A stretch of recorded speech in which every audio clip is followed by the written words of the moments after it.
Hey friends, welcome to this fun maze project. Here's a little bit of a sneak peek of what you'll be building, as well as some project background. The town of Sticksville has a very popular toy store in town. They asked around for creative individuals to help them with a new project, and they kept hearing you might be able to help them out. They are looking to design a new, best-selling product to offer their customers that shop at their store.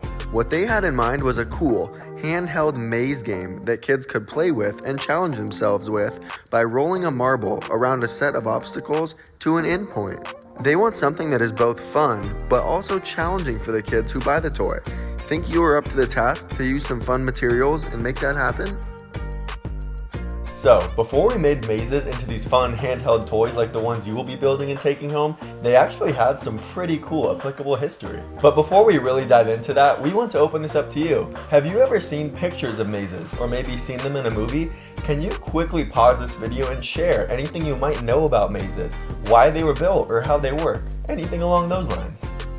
Exactly, and there are no real right or wrong answers there. There are tons of meanings, intentions, and uses for mazes.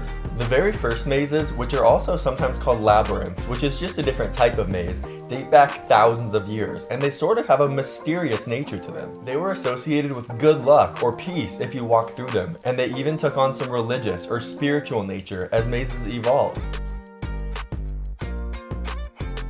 But funny enough, a few hundred years later, mazes became super popular with royal families like kings and queens all over Europe.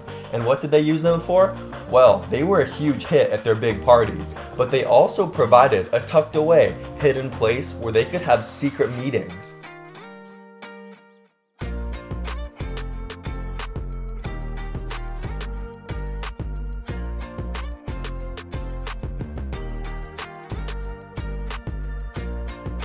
They try to measure how long it takes them to figure out the maze and use the insights and observations and data they collect to learn more about the species, which we thought was pretty cool. And something that's also a little bit more relevant today is if you ever get the chance to travel to Europe, in England there are over 125 mazes that are open to the public and serving as tourist attractions.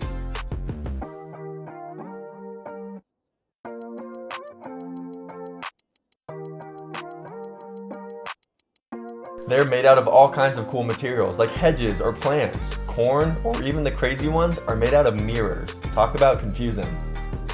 So anyways friends, by the time this activity is all wrapped up, we just want you to be a little bit more familiar with mazes and labyrinths. Learn some of the science behind the one you'll be interacting with. Of course, build your own and have a ton of fun along the way.